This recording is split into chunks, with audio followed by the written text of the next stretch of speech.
A filament, a consumable in the world of 3D printing, comes in different types, colors and sizes. Some are resistant to heat or UV light, some are more rigid or flexible, some can even glow in the dark. But some of the filament properties work against us, like hygroscopy, that is the affinity to absorb moisture from the air. The goal is to heat the filament up to the point of melting and push it through the tiny hole of the nozzle. But if the filament is wet, the moisture inside of it turns into vapor. A vapor, desperately trying to escape the nozzle, pushing the filament out and to the side, sticking to the nozzle rather than going straight down. A nightmare. It also aids the stringing, creating a small web of filament fibers between small features of the print. A nightmare. So, how do we stop the filament from attracting the water? We don't, but we can try to keep it somewhere dry, in a box for instance, or better yet, in a box full of desiccant, such as silica gel. A bigger one maybe. The problem is that the filament has to be rotating freely inside of the box. I could put the stock filament holder inside, but that's far from being a permanent solution. And it would also end this video prematurely. But I like the idea of the spool resting on the bearings, so I'll try to mount a threaded rod and fix it to the size with these 3D printed flanges.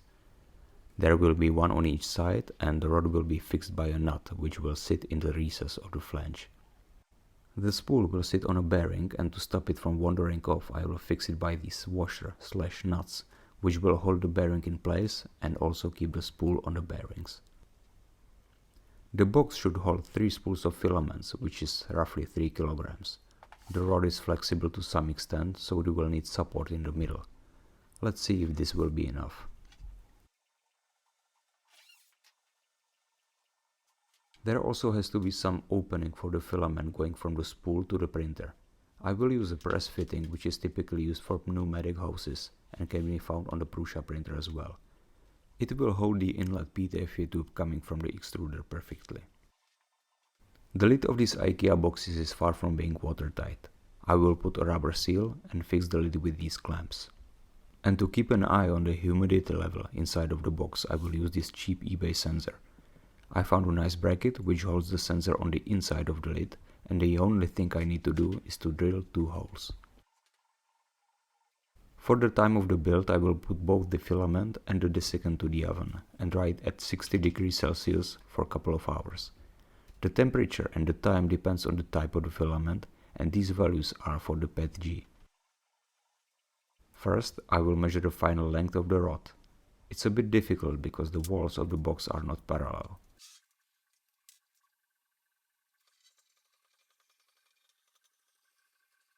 Before putting the rod into the vise, I will mount 2 nuts. They will act as a protection from the vise jaws and also help recutting the threads on the filed ends of the shortened rod.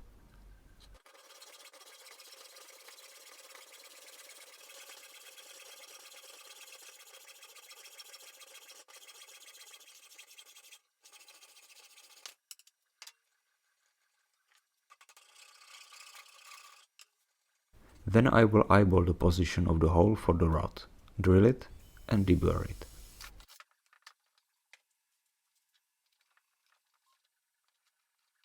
First go on the rod didn't end up too well. I made it a bit short. Better is to put the full size rod in and mark the actual length instead of measuring it.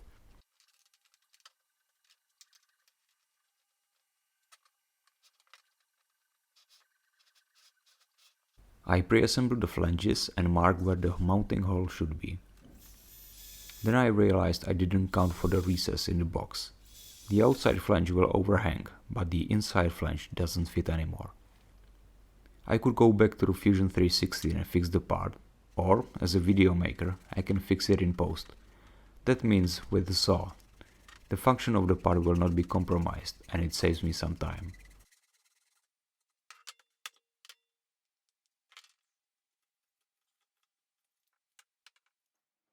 The bearing stoppers need a threaded hole as well. I designed the hole for being tapped later and printed them with a higher number of perimeters to have some material to cut into. There will be 3 spools with 12 bearings, that means 24 of these stoppers. I learned that it is best to go slow with the cutting, because the bit gets warm and melts the plastic part. All of the parts are printed with PLA, which softens around 70 degrees of Celsius.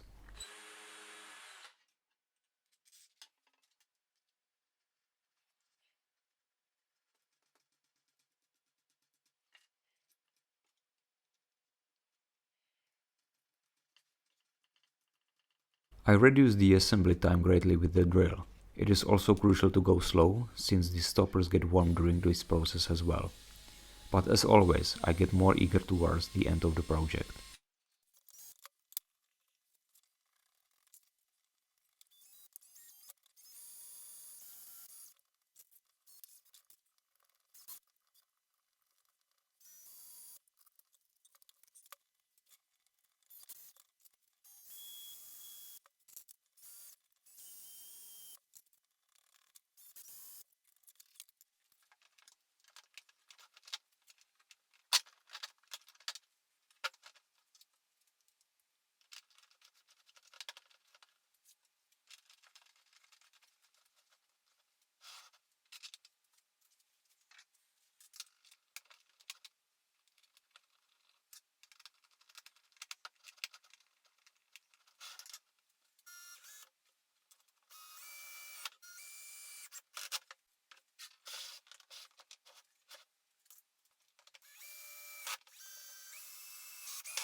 The hygrometer holder kit is a 3-piece part and mounts the sensor on the inside of the box. The only holes needed are for the screws, which makes it pretty contained. Interesting design, unfortunately not mine. I found it on the Thingiverse and the link is in the description.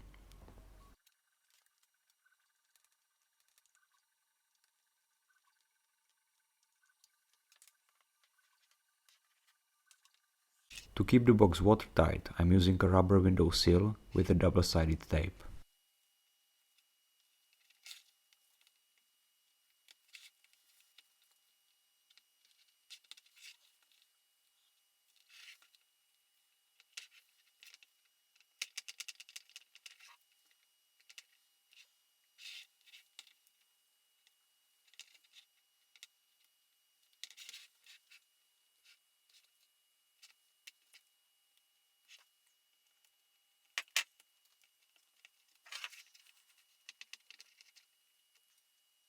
Let's see how the filament is doing.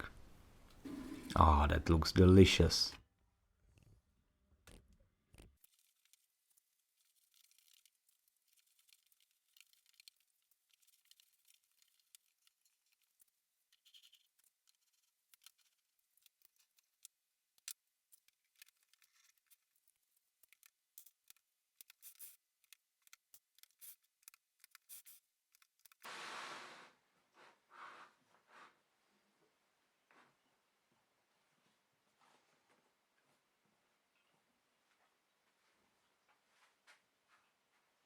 The humidity in the box right after closing is 56%, which is the humidity in the room.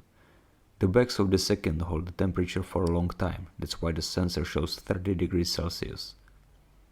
After a couple of hours, the humidity drops to 20%. Perfect. Let's repeat the stringing test, shall we?